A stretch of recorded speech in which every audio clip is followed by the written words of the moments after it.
Hello everyone and welcome to my YouTube channel, Senior High School English Lessons Made Easy. And for this video lesson, we are going to discuss one of the topics in reading and writing skills, and that is the explicit and implicit information in text. This video lesson will answer 3 questions. What is the definition of explicit and implicit information in texts? Number 2, how can we easily differentiate the two in any text? And number 3, how can our knowledge in these pieces of information help us in improving our reading comprehension? Now, what does explicit information mean? Explicit depicts an information in the text that is clearly and directly described. For example, growing up, we know that Cinderella has 2 stepsisters and a stepmother. This information is clearly stated in Cinderella's story, and it's clearly and directly indicated as part of that literary piece or text. However, implicit is the opposite of what was mentioned. Implicit meaning, to put it simply, is how we, as readers, understand the information we read through implying or assuming. For example, we know that ever since Cinderella's father died, she became a servant for her stepsisters and stepmother. We may understand or imply that Cinderella is being mistreated without it being stated in the actual text. Implicit meaning in a text enables us to come up with a logical conclusion drawn from the information directly given in the text. How can we easily identify or differentiate the two? That's easy. Let's have this example. Let us read the short passage given, and then after, let's try to identify the explicit information. And from the information given, let us draw conclusions or assumptions from the pieces of information we got. Feel free to pause the video if you need time. The alarm rang near his ear so loud, Johnny got startled. He opens his eyes, turns his head on the bedside table, and saw the time 9:30 a.m. He immediately rose from his bed and mumbled, "Ugh, I thought I set it up last night at 7:30 a.m. I should have been to school an hour ago." Then, Johnny brushed his teeth, folded the sheets on his bed, took a bath, changed into comfortable clothing, turned on the TV, prepared a hearty breakfast, sat there on the couch while eating as he tries to contact his teacher on his phone.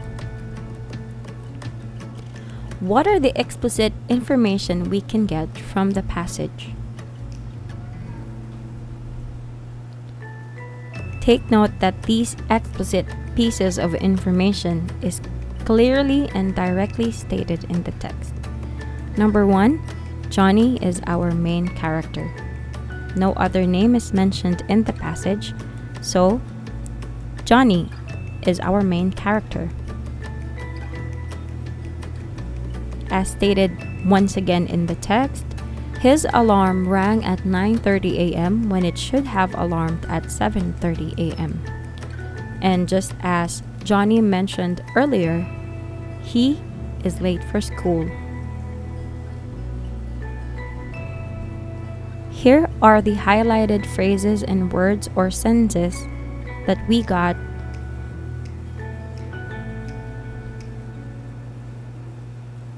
From those information, what are the things that we can logically imply about Johnny or his situation? Take note that these sentences are not stated directly in the text. Number 1, Johnny is in his bedroom or house.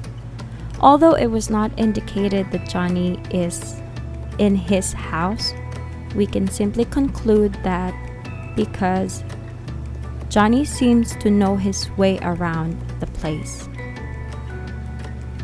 Number 2, Johnny is a student.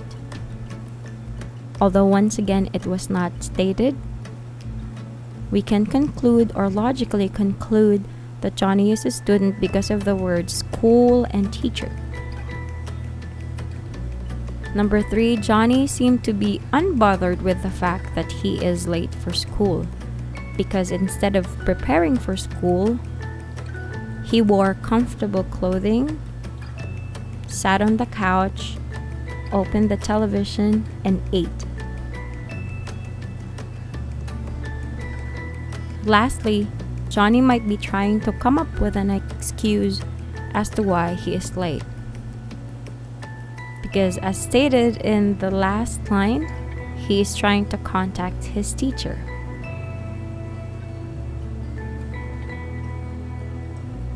We can also see these information and use them to come up with logical conclusions in non-fiction texts, such as articles or blogs. Let's have this as an example. Read the excerpt from the article flashed on the screen. Feel free to once again pause the video if you need time, and then let us do the drills that follow. Former Philippine presidents Ferdinand Marcos and Cory Aquino both served the country during their terms. Although one served longer than the other, let us try to discuss highlights of their regime. President Marcos is the only president to have declared martial law. According to a study found in countryside.us, the Philippines was under economic crisis during the early 1970s, a time when the Marcos government was not able to meet payments on its $2.3 billion international debt. This resulted to succeeding governments like Cory's to resolve such a problem, a debt that is still being paid by us Filipinos at present. When Cory took leadership by virtue of People Power Revolution, she reformed budgeting processes to prevent the waste of billions of pesos in taxpayers' money. And on 2012, under Noynoy Aquino's administration, Cory's son, the country recorded its strongest year for economic growth. On your notebook, write 2 rectangles. On the left rectangle, label it as explicit, and on the right, label it as implicit. Now, let us try to state explicit information and from there draw conclusions as to what the author is trying to convey. Former President Marcos is the only president to have declared martial law, and the Philippines started being under debt during the Marcos government. These are information stated directly in the passage. What can we draw, or what is implied in these statements? This may imply that Marcos's plan to declare martial law had negatively affected the country's economic status. Let's try another. Once again, these are statements or sentences directly stated in the passage. A financial reform happened when former President Cory Aquino took over, and in 2012, when former President Noynoy Aquino was president, the Philippines was at its strongest economic status.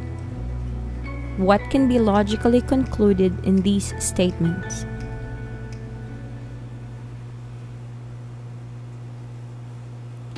We can logically conclude based on the evidence shown that the Aquino administration did its best to help the Philippine economy get back on its track.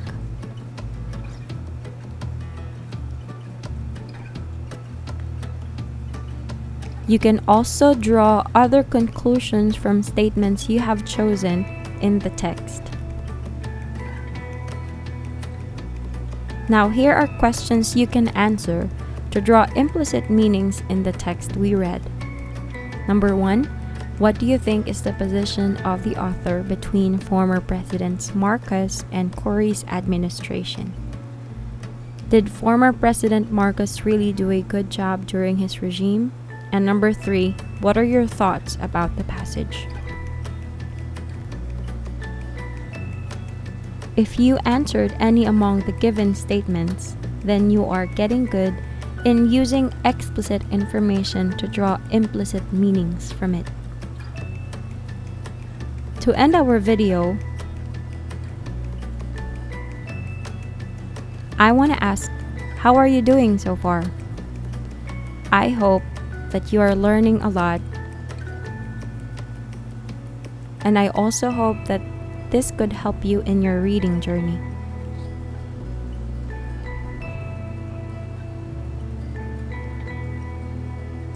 Improving our reading comprehension skills. How can these knowledge in implicit and explicit information improve our reading skills?